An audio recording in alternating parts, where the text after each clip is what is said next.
Assalamualaikum warahmatullahi wabarakatuh. Perkenalkan, nama saya Nur Halimah, NPM 1813041027, dan rekan saya Sapria Rahma Anissa, NPM 1853041003. Kami dari kelompok 9 mata kuliah berpikir kritis. Bahasa merupakan media komunikasi yang paling efektif yang dipergunakan oleh manusia untuk berinteraksi dengan individu lainnya. Bahasa yang digunakan dalam berinteraksi pada keseharian kita sangat bervariasi. Bentuknya baik dilihat dari fungsi maupun bentuknya itu sendiri.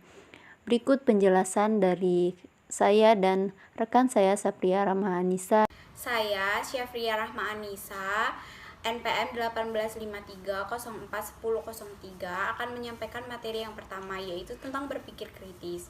Berpikir kritis, critical thinking, yaitu keterampilan untuk menguji, menghubungkan, dan mengevaluasi semua hal dalam suatu permasalahan. Berpikir kritis ini meliputi kemampuan untuk mengumpulkan, mengoordinasikan, mengingatkan, dan menganalisis informasi.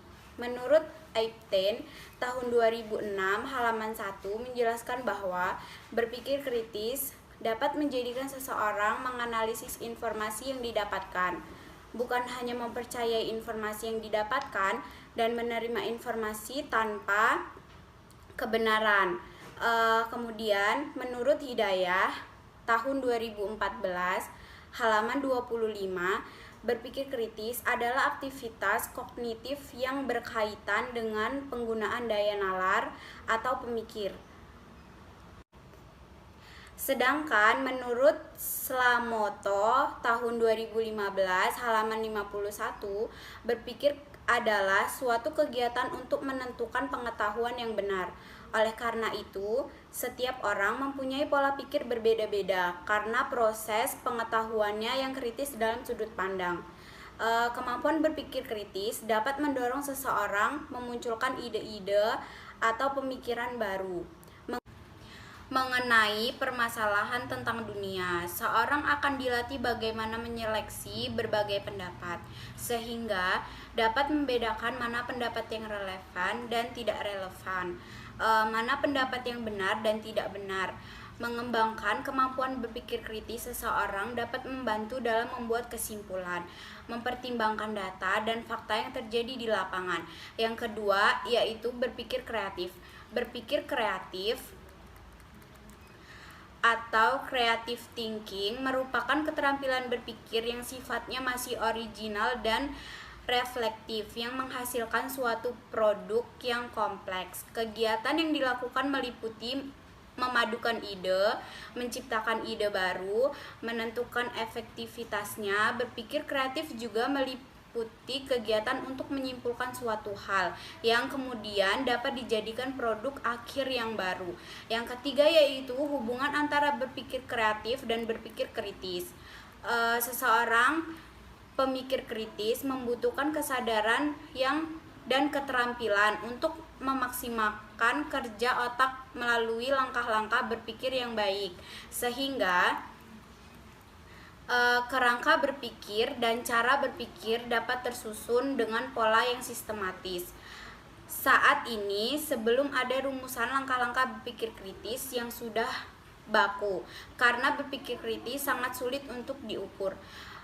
Berpikir kritis merupakan suatu proses, bukan hasil akhir yang mudah dikenali. Sementara seseorang pemikir kreatif juga biasanya membutuhkan kesadaran dan keterampilan untuk memaksimalkan kerja otak melalui langkah-langkah berpikir yang baik, sehingga kerangka berpikir dan cara berpikir dapat tersusun dengan pola yang sistematis. Berdasarkan pengertian di atas, dapat ditarik kesimpulan bahwa kemampuan berpikir kreatif dapat diartikan sebagai kemampuan menciptakan suatu hal yang baru, atau kemampuan menempatkan dan mengombinasikan sejumlah objek secara berbeda yang berasal dari pemikiran manusia yang bersifat dapat mengerti budaya guna dan inovatif dengan berbagai macam faktor yang dapat mengetahui. Kreativitas lebih mengutamakan segi penemuan atau hal baru melalui proses tertentu. Yang selanjutnya yaitu ada analisis wacana. Analisis wacana sedang hangat diperbincangkan baik dalam berbagai perdebatan maupun teks ilmiah. Analisis wacana merupakan suatu kajian yang meliputi atau menganalisis bahasa yang digunakan secara alamiah, baik dalam bentuk tulis maupun tulisan. Yang selanjutnya yaitu ada moral reasoning. Penalaran moral adalah studi psikologi yang tumpang tindih dengan filsafat moral melalui dari usia muda yang dapat membuat keputusan moral tentang apa yang benar dan apa yang salah. Ini menjadikan moralitas mendasar bagi kondisi manusia. Kemampuan untuk merangkum kesimpulan dari suatu atau beberapa premis. Prosesnya meliputi kegiatan untuk menguji hubungan antara beberapa pertanyaan atau data. Yang kemudian selanjutnya yaitu ada cara mengambil keputusan.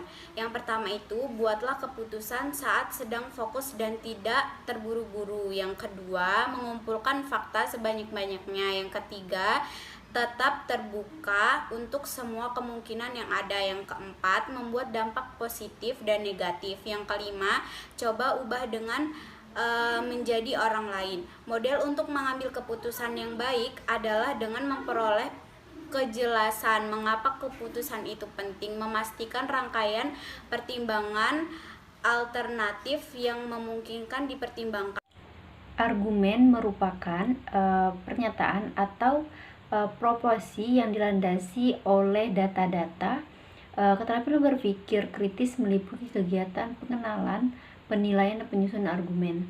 Secara garis besar, argumen adalah sekumpulan pernyataan yang terdapat premis untuk mendukung suatu pernyataan lain dan digunakan untuk menemukan sebuah kesimpulan. Sehingga memberikan suatu argumen sama saja dengan memberikan kumpulan premis yang dijadikan alasan sebagai kesimpulan upaya yang disengaja untuk bergerak dari sekedar membuat pernyataan. Saat memberi argumen, kamu menawarkan serangkaian pernyataan terkait yang mewakili upaya untuk mendukung pernyataan utama. Ini bertujuan untuk memberikan alasan yang baik kepada orang lain untuk percaya bahwa apa yang kamu tegaskan adalah benar dan bukan salah. Selanjutnya itu struktur argumen. Yang pertama yaitu klaim. Klaim adalah sebuah jawaban untuk sebuah pernyataan atau sebuah masalah atau untuk mengidentifikasi sebuah argumen. Kritik terhadap sebuah argumen dan pemahaman konseptual. Klaim juga bisa diartikan sebuah pernyataan tentang apa yang telah dipahami atau kesimpulan yang telah dicapai dari penyelidikan atau teks yang telah dibaca. Klaim akan didukung oleh sebuah data. Yang kedua yaitu evidence. Adalah sebuah data pendukung atau informasi yang mendukung sebuah klaim yang berasal dari sumber yang dapat diamati dengan cara sama oleh siapa saja dan fitur diamati secara konstan. Data harus sesuai dan cukup untuk mendukung klaim tersebut.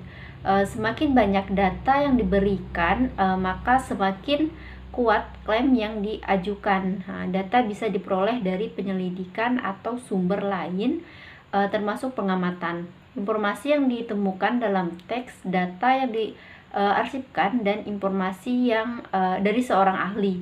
Yang ketiga itu reasoning.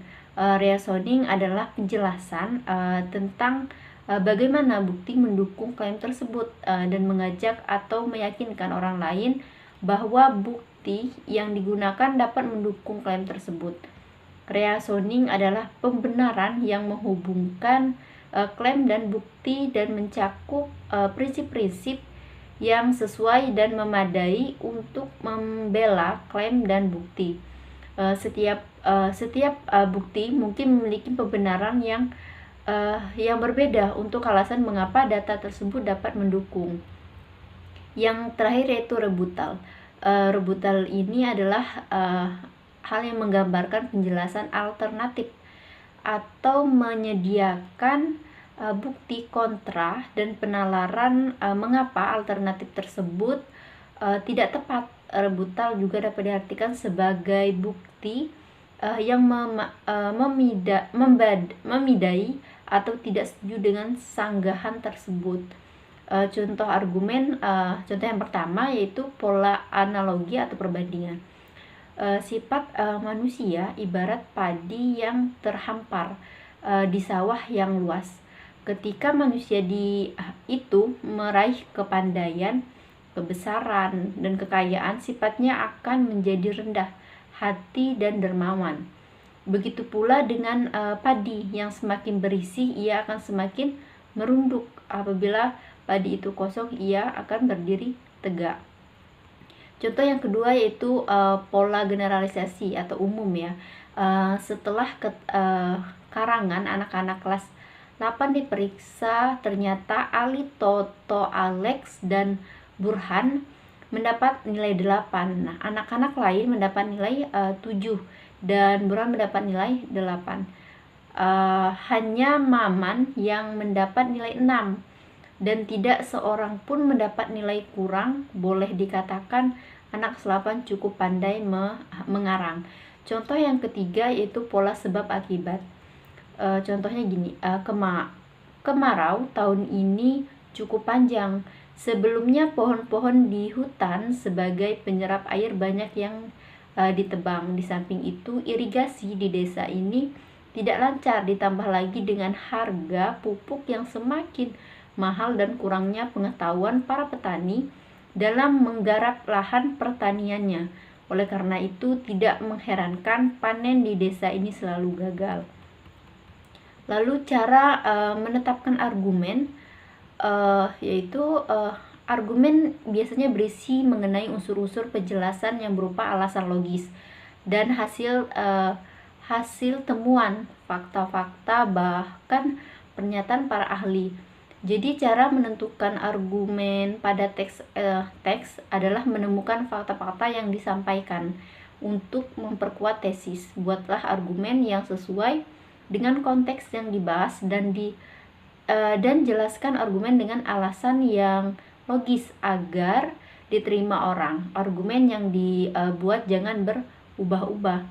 Argumen adalah sekumpulan pernyataan yang terdapat premis untuk mendukung suatu pernyataan lain dan digunakan untuk menemukan sebuah kesimpulan, sehingga memberikan suatu argumen sama saja dengan memberikan kumpulan premis untuk dijadikan alasan sebagai kesimpulan.